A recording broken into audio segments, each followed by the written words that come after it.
Hola, soy Isabela. El día que abrí los resultados de ADN que encontré en la herencia de mi suegro, descubrí que mi esposo de 12 años no era quien creía que era. Y lo peor, tampoco yo sabía quién era realmente. Antes de empezar con mi historia, necesito preguntarles algo. ¿Alguna vez han descubierto algo sobre su familia que cambió todo lo que creían saber? Porque lo que me pasó es tan impactante que hasta hoy no puedo creer que sea real. Si esta historia los está intrigando ya, por favor denle like al video. Me ayuda muchísimo a saber que quieren escuchar más contenido así. Y en los comentarios, cuéntenme. ¿Han tenido secretos familiares que salieron a la luz? ¿Cómo los manejaron? Les prometo que lo que van a escuchar hoy los va a dejar sin palabras, así que acomódense porque esta historia va a ser intensa.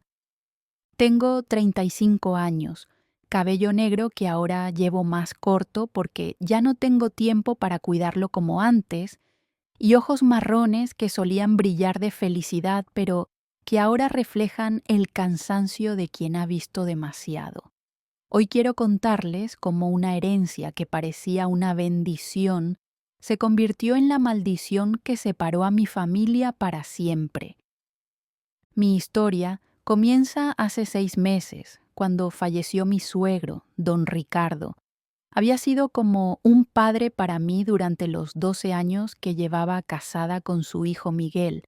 Don Ricardo era un hombre de 78 años, viudo desde hace 15 años, que había construido un pequeño imperio de bienes raíces en nuestra ciudad.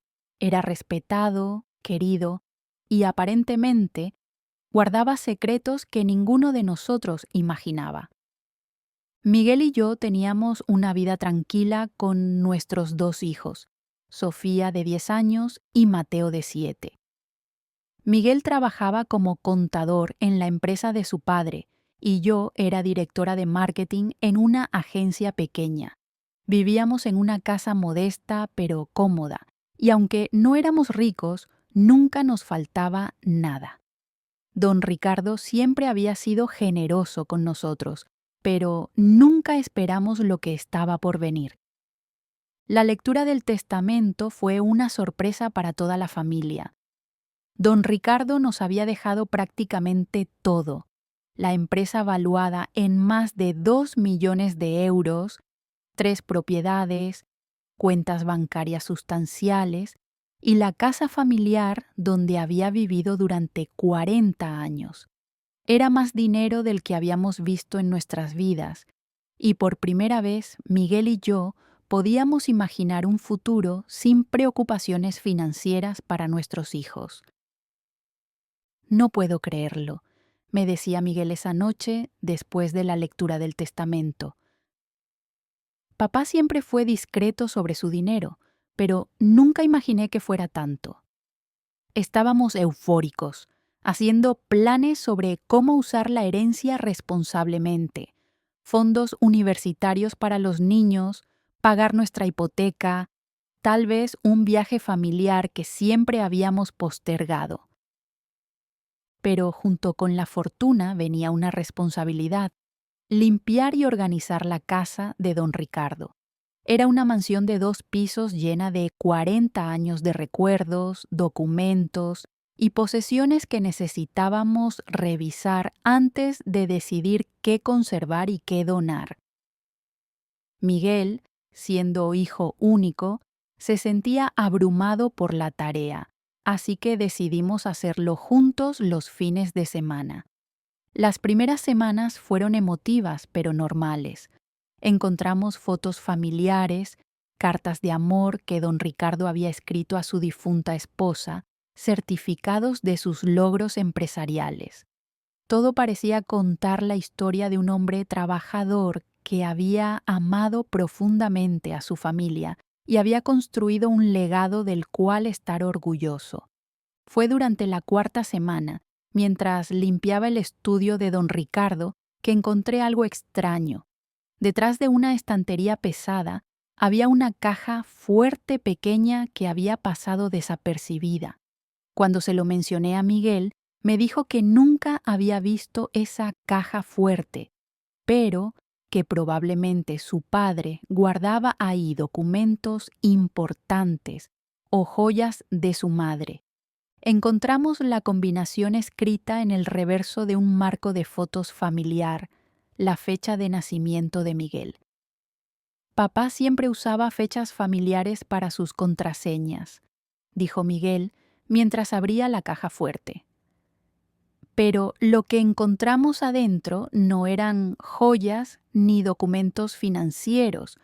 Había 3 sobres Manila, cada uno etiquetado con un nombre: Miguel, Isabela y los nietos. También había una carta sellada dirigida a quien encuentre esto primero. Mis manos temblaron mientras abría la carta general, sin imaginar que las palabras que estaba a punto de leer cambiarían nuestras vidas para siempre.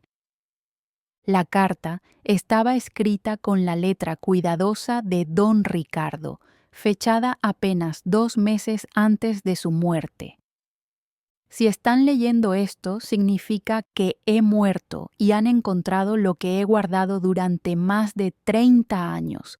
No tuve el valor de decir estas verdades en vida, pero tampoco puedo llevarme estos secretos a la tumba. Lo que van a descubrir los lastimará, pero tienen derecho a saber quiénes son realmente. Miguel leyó por encima de mi hombro y pude sentir su confusión. ¿De qué está hablando?, murmuró, pero yo ya tenía un presentimiento terrible en el estómago. Continuamos leyendo: Miguel, hijo mío, tu verdadero padre no soy yo. Tu madre tuvo una aventura con mi hermano Eduardo durante los primeros años de nuestro matrimonio. Cuando quedó embarazada, decidimos fingir que eras mío para preservar la familia. Eduardo murió en un accidente cuando tenías 3 años y nunca supiste la verdad. Miguel se quedó blanco como papel. Esto tiene que ser una broma, susurró, pero yo sabía por la expresión de su cara que algo dentro de él reconocía que podría ser verdad. Siempre había comentado lo diferente que era físicamente de don Ricardo, pero todos habíamos asumido que se parecía más a su madre.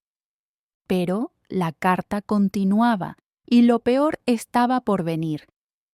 Isabela, mi querida nuera, hay algo que también debes saber sobre ti misma. Hace 2 años, cuando estuviste enferma y necesitaste transfusiones de sangre, comencé a sospechar algo sobre tu identidad. Contraté un investigador privado y descubrí que fuiste adoptada ilegalmente cuando eras bebé. Tus padres adoptivos nunca te lo dijeron, pero tu verdadera identidad está documentada en tu sobre. Mi mundo se detuvo. ¿Adoptada? Mis padres, María y José Hernández, me habían criado desde que nací. Nunca había tenido razón para dudar de que fueran mis padres biológicos. Pero mientras seguía leyendo, los detalles que don Ricardo había descubierto comenzaron a pintar un cuadro devastador. Según el investigador privado que don Ricardo había contratado, yo había sido vendida ilegalmente cuando era bebé a través de una red de adopciones clandestinas. Mis padres biológicos eran una pareja joven que había sido asesinada en un robo cuando yo tenía 6 meses. En lugar de entregarme a servicios sociales, la enfermera del hospital donde estaba siendo cuidada me vendió a mis padres adoptivos, quienes desesperadamente querían un hijo, pero no calificaban para adopción legal debido a problemas financieros. Los documentos en tu sobre incluyen tu certificado de nacimiento original, fotos de tus padres biológicos y evidencia de la adopción ilegal, continuaba la carta. También incluí los resultados de una prueba de ADN que hice secretamente cuando estuviste en el hospital. Sé que esto es una violación de tu privacidad, pero necesitaba confirmar mis sospechas. Miguel y yo nos miramos, ambos en shock. En cuestión de minutos habíamos descubierto que él no era hijo biológico de don Ricardo y que yo había sido adoptada ilegalmente sin saberlo. Pero la carta aún no había terminado. Hay algo más que deben saber. El investigador descubrió que Isabela y Miguel son primos hermanos. Eduardo, el verdadero padre de Miguel, era hermano de Roberto, el padre biológico de Isabela. Esto significa que han estado casados y han tenido hijos siendo familia directa sin saberlo. El suelo se abrió bajo nuestros pies. No solo habíamos descubierto que nuestras identidades eran mentiras, sino que éramos primos hermanos que habían estado casados durante 12 años y habían tenido 2 hijos juntos.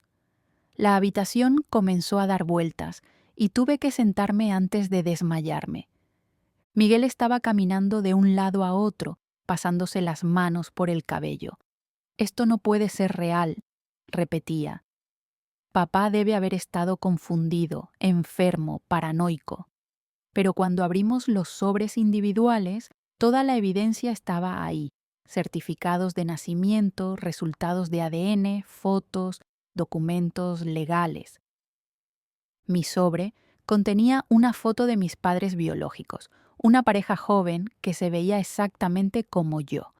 Roberto tenía mis mismos ojos marrones y la misma forma de nariz. Carmen, mi madre biológica, tenía mi mismo cabello y sonrisa. En el reverso de la foto alguien había escrito Roberto y Carmen Mendoza, 1987, 2 meses antes del nacimiento de su hija. El sobre de Miguel contenía documentos que probaban que don Ricardo había sabido desde el principio que Miguel no era su hijo biológico, pero había elegido criarlo como propio. También había una foto de Eduardo, el verdadero padre de Miguel, y la similitud era innegable.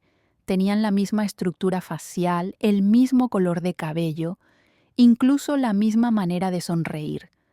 Lo más devastador de todo era el análisis de ADN, que confirmaba que Miguel y yo compartíamos abuelos paternos.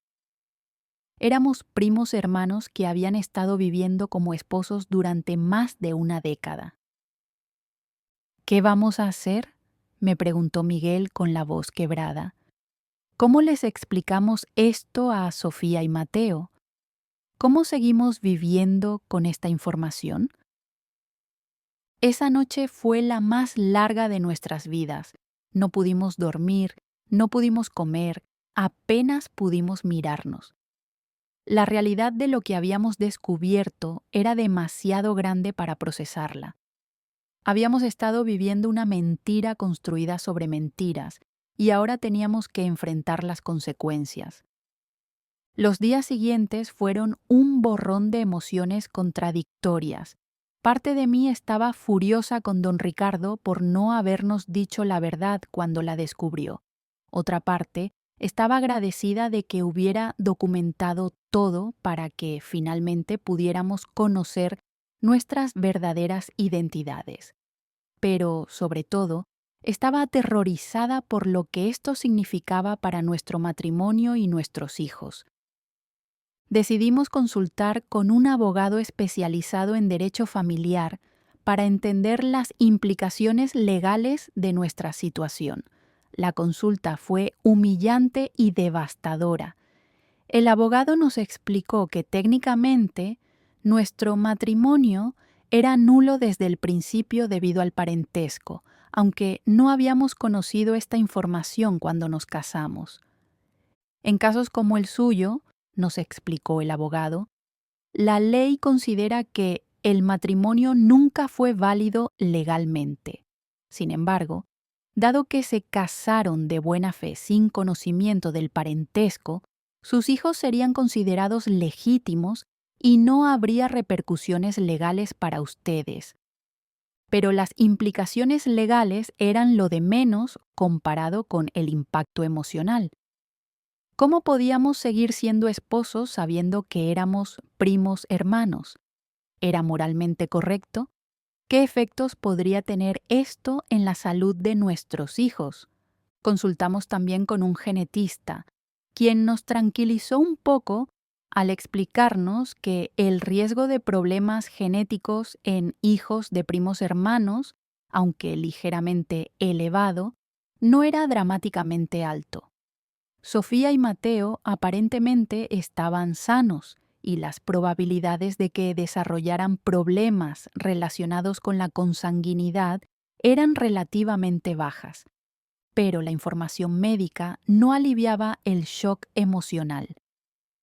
Miguel comenzó a comportarse de manera diferente conmigo, como si ya no supiera cómo relacionarse conmigo. Ya no me tocaba casualmente como antes, evitaba el contacto visual y nuestras conversaciones se volvieron forzadas e incómodas.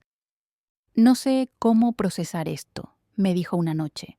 Cuando te miro, ya no sé si eres mi esposa o mi prima. Sé que es irracional porque nada ha cambiado realmente entre nosotros, pero no puedo sacar esta información de mi cabeza. Yo entendía exactamente lo que quería decir. Aunque intelectualmente sabía que éramos las mismas personas que habíamos sido antes de descubrir la verdad, emocionalmente todo se sentía diferente. La intimidad física se había vuelto imposible. Incluso los gestos de afecto más inocentes se sentían extraños. Decidimos ir a terapia de pareja para tratar de procesar esta información y determinar qué hacer con nuestro matrimonio. Nuestra terapeuta, la doctora Martínez, nos aseguró que nuestra reacción era completamente normal y comprensible. Ustedes han experimentado un trauma de identidad, nos explicó. No solo han descubierto que sus orígenes familiares eran diferentes de lo que creían, sino que han tenido que recontextualizar completamente su relación. Es natural que se sientan confundidos y disgustados, incluso sabiendo que no hicieron nada malo. Durante las sesiones de terapia exploramos diferentes opciones. Algunos terapeutas argumentaban que, dado que nos habíamos casado de buena fe y habíamos construido una vida sólida juntos, podríamos trabajar para superar la incomodidad y continuar nuestro matrimonio. Otros sugerían que la revelación era demasiado fundamental para ignorar y que tal vez necesitábamos considerar la separación. Miguel parecía inclinarse hacia la separación. No puedo dejar de pensar en ello, me decía. Cada vez que estamos juntos, es lo único en lo que puedo pensar. No es justo para ti, para mí o para los niños. Pero separarnos traía sus propios problemas. ¿Cómo les explicaríamos a Sofía y Mateo por qué papá y mamá ya no podían estar casados? ¿Cómo dividiríamos la herencia que había revelado esta verdad devastadora? ¿Cómo manejaríamos la custodia compartida cuando la razón de nuestra separación era tan complicada? Después de 2 meses de terapia, decidimos separarnos temporalmente. Miguel se mudó a un apartamento cercano y les dijimos a los niños que papá y mamá estaban pasando por un momento difícil y necesitaban vivir separados por un tiempo. No era mentira, aunque tampoco era toda la verdad. La separación fue devastadora para Sofía y Mateo. Sofía, siendo mayor, sospechaba que había algo más serio de lo que le estábamos diciendo. ¿Ustedes se van a divorciar?, me preguntaba constantemente. ¿Hice algo malo? ¿Es por el dinero del abuelo? Era desgarrador ver a nuestros hijos sufrir por una situación que estaba completamente fuera de su control y comprensión. Miguel y yo habíamos sido buenos padres y un equipo sólido, pero ahora estábamos luchando por mantener algún tipo de normalidad para ellos mientras procesábamos nuestro propio trauma. Durante los meses de separación, también tuve que enfrentar la revelación sobre mis padres adoptivos. Confronté a mis padres, María y José, sobre la adopción ilegal.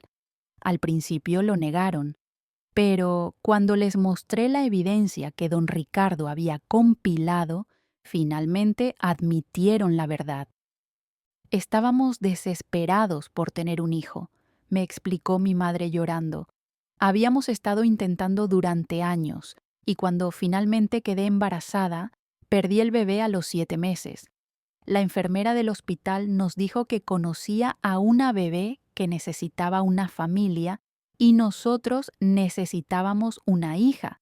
Pagamos lo que nos pidió y te llevamos a casa. ¿Sabían que mis padres biológicos habían sido asesinados?, les pregunté. La enfermera nos dijo que habían muerto en un accidente, respondió mi padre. Nunca supimos los detalles exactos. Teníamos miedo de preguntar demasiado. Aunque entendía su desesperación, me sentía traicionada por las personas que más confiaba en el mundo.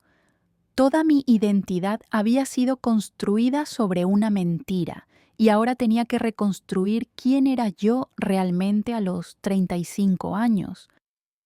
La investigación sobre mis padres biológicos reveló más detalles dolorosos. Roberto y Carmen Mendoza habían sido una pareja joven y enamorada que trabajaba arduamente para construir un futuro para su hija recién nacida. Fueron asesinados durante un robo en su apartamento cuando yo tenía 6 meses. En lugar de buscar a familiares o entregar el caso a servicios sociales, la enfermera corrupta me vendió al mejor postor. Tenía familia biológica que nunca conocí, tíos, primos, abuelos que habían estado buscándome durante años sin saber qué me había pasado. La familia Mendoza me recibió con los brazos abiertos cuando finalmente los contacté, pero también había dolor y resentimiento por los años perdidos. Nunca dejamos de buscarla, me dijo mi tía Patricia, hermana de mi padre biológico. Sabíamos que Isabela había sobrevivido al ataque, pero desapareció del sistema. Contratamos investigadores privados, pusimos anuncios en periódicos, nunca nos rendimos. Conocer a mi familia biológica fue emotivo y complicado. Tenía una historia, una herencia cultural y conexiones familiares que nunca había conocido, pero también significaba confrontar la realidad de que mis padres adoptivos, a pesar de amarme genuinamente, habían participado en algo ilegal que me separó de mi verdadera familia. Mientras tanto, Miguel estaba lidiando con sus propios descubrimientos familiares. Había comenzado a investigar a Eduardo, su padre biológico, y había descubierto que tenía medio hermanos que nunca había conocido. Eduardo había tenido otros hijos antes de morir, y estos hermanos habían estado viviendo sin saber que Miguel existía. Es surrealista, me contó Miguel durante una de nuestras conversaciones difíciles. Tengo una familia completa que nunca conocí, y la familia que conocí estaba basada en mentiras. No sé quién soy realmente. Después de 6 meses de separación, Miguel y yo tuvimos que tomar una decisión definitiva sobre nuestro matrimonio. A pesar de la terapia, de los intentos de normalizar nuestra relación y del amor genuino que todavía sentíamos el uno por el otro, no pudimos superar el conocimiento de nuestro parentesco. Te amo, me dijo Miguel el día que decidimos divorciarnos oficialmente. Amo a la mujer que eres, amo a la madre que eres para nuestros hijos, amo los 12 años que compartimos, pero no puedo seguir siendo tu esposo sabiendo lo que sabemos ahora. El divorcio fue amistoso pero devastador. Dividimos la herencia de don Ricardo equitativamente. Establecimos un régimen de custodia compartida que priorizaba el bienestar de los niños y acordamos seguir siendo copadres efectivos a pesar de no poder ser esposos. Explicarles a Sofía y Mateo por qué papá y mamá se estaban divorciando fue una de las conversaciones más difíciles de mi vida. Decidimos darles una versión simplificada de la verdad, que habíamos descubierto que éramos familia de una manera que hacía que estar casados fuera complicado, pero que eso no cambiaba nada sobre cuánto los amábamos a ellos. ¿Eso significa que somos raros?, preguntó Mateo con la honestidad brutal de un niño de 7 años. No, mi amor, le respondí. Significa que nuestra familia es diferente, pero diferente no es malo. Papá y yo siempre seremos tus padres y siempre seremos una familia, solo que de una manera nueva. Sofía, siendo mayor, hizo preguntas más complicadas sobre la genética, sobre si ella y Mateo tendrían problemas de salud, sobre si otros niños se burlarían de ellos si se enteraban. Tratamos de ser honestos, pero apropiados para su edad, asegurándoles que eran sanos y amados sin importar las circunstancias de su nacimiento. Ahora, 6 meses después del divorcio, estamos aprendiendo a navegar esta nueva realidad. Miguel y yo mantenemos una relación cordial pero distante. Seguimos siendo buenos copadres, pero la facilidad y la intimidad emocional que una vez compartimos se ha perdido para siempre. Los niños se están adaptando mejor de lo que esperábamos. Ven a Miguel regularmente y hemos establecido tradiciones familiares nuevas que incluyen a ambos padres sin la incomodidad de pretender ser una pareja casada. Sofía ocasionalmente pregunta si papá y mamá podrían volver a estar juntos algún día, pero está comenzando a aceptar que eso no va a pasar. Financieramente, la herencia de don Ricardo nos aseguró que tanto Miguel como yo podríamos proveer bien para los niños. Pude comprar una casa nueva para Sofía, Mateo y yo, y Miguel encontró un lugar cómodo donde los niños se sienten en casa cuando están con él. El dinero que una vez pensamos que sería una bendición, se siente ahora como compensación por una vida perdida. He estado en terapia individual para procesar no solo el fin de mi matrimonio, sino también la revelación sobre mi identidad. Conocer a mi familia biológica ha sido hermoso pero complicado. Tengo nuevas relaciones que construir y una historia familiar que aprender, pero también tengo que procesar años de trauma y pérdida que nunca supe que había experimentado. Mis padres adoptivos y yo estamos trabajando para reparar nuestra relación. Aunque estoy herida por las mentiras, entiendo que actuaron desde el amor y la desesperación. Son los únicos padres que conocí durante 35 años y eso no puede simplemente borrarse. Pero nuestra relación definitivamente ha cambiado. Miguel ha comenzado a salir con alguien nuevo, una mujer llamada Patricia, que conoció en el trabajo.